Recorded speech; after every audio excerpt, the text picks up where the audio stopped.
महिला स्वतंत्रता सेनानियों पर सुनीता कोंडल द्वारा लिखी गई पुस्तक incredible women of India's freedom struggle उन 36 महिलाओं की कहानी है जिन्होंने स्वाधीनता संग्राम में अपनी अहम भूमिका निभाई। क्या खास है उनकी इस पुस्तक में, इस पर लेखिका सुनीता कोंडल से खास बात की है हमारे संवाददाता गिरीश निशाना ने। आइए आपको सुनवाते हैं। देश को आज़ाद कराने में बहुत सी महिलाओं ने अपनी अहम भूमिका निभाई। ऐसी बहुत सी महिलाएं हैं जिन्होंने स्वतंत्रता दिलाने में अपना सब कुछ निछावर कर दिया। ऐसी ही महिलाओं को खोजकर पुस्तक लिखी है सुनीता कोंडल जी ने। ये पुस्तक बहुत सारी महिला स्वतंत्रता सेनानियों के लिए मैंने लिखी है, जिनका आज़ादी के संग्राम में एक बहुत बड़ा योगदान रहा, बहुत वीरता उन्होंने दिखाई। लेकिन उनके साहस की, उनकी वीरता की जो कहानियां हैं या उनके जो भी साहस उन्होंने उस वक्त दिखाए, वो कहीं इतिहास के पृष्ठों में ऐसा लगता है गुम हो गए हैं। प्रेरणा आपको कहाँ से मिली? इस पुस्तक को लिखने की मुझे प्रेरणा हमारे माननीय प्रधानमंत्री जी की जो पहल शुरू की गई है माननीय प्रधानमंत्री जी द्वारा, आज़ादी का अमृत महोत्सव, उससे मिली है। जब ये पुस्तक को लिखने का दिमाग में मेरे आया तो मैं ढूंढ रही थी, हाँ विशेष नामों में पुरुषों के नाम तो बहुत मिले, उन सभी को मेरा अभिवंदन, लेकिन जब महिलाओं का मैं देखने लगी तो उनका उल्लेख इतना नहीं मिला जितने कि वो जिस सम्मान के वो पात्र हैं। तो बस वही सोचते हुए आज़ादी का अमृत काल चल रहा है तो मुझे एक ऐसा अवसर कह लीजिए मिल गया कि मैं उनकी महान कथाओं को, उनकी महान साहसिक कारनामों को सभी के साथ साझा कर सकूं। कौन कौन सी महिलाएं हैं जो स्वतंत्रता सेनानी रही हैं और कहां कहां से आपने इसकी रिसर्च करी?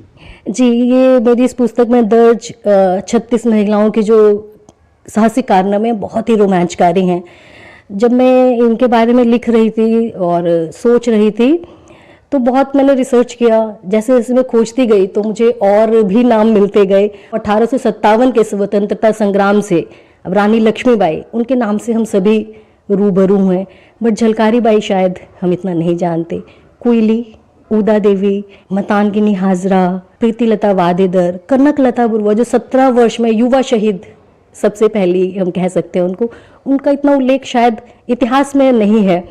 तो मैंने इस पुस्तक में लगभग सभी क्षेत्रों से, क्योंकि जब आज़ादी का आपको मालूम है आंदोलन का आह्वान हुआ, चल ही रहा था, तो सभी क्षेत्रों से, सभी वर्गों से, हर आयु वर्ग से, यहाँ तक कि सभी लोग आज़ादी के मैदान में कूद पड़े थे। तो हर क्षेत्र की महिलाएं, चाहे आसाम से हों, बंगाल से हों, महाराष्ट्र से हों, गुजरात से हों, सभी प्रांतों की महिलाएं इस आंदोलन में कूद पड़ी।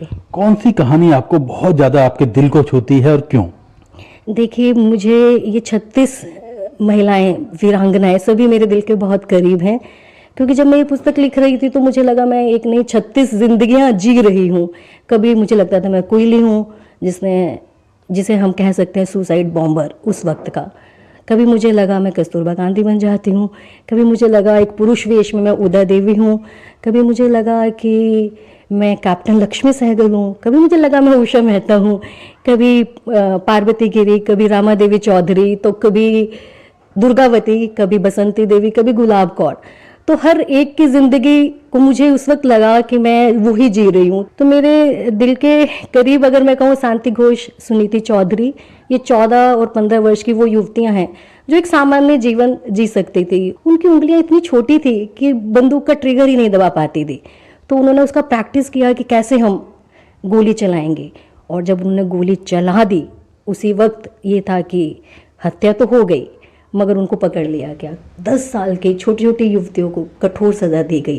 तो कहीं ना कहीं अभी तक लोगों ने गुमनाम नायकों के बारे में जरूर पढ़ा और देखा होगा, समझा होगा, लेकिन गुमनाम नायिकाओं की कहानी को अगर जानना और समझना है जिन्होंने देश की आज़ादी के लिए अपना सर्वस्व निछावर कर दिया, तो यह पुस्तक जरूर पढ़ें।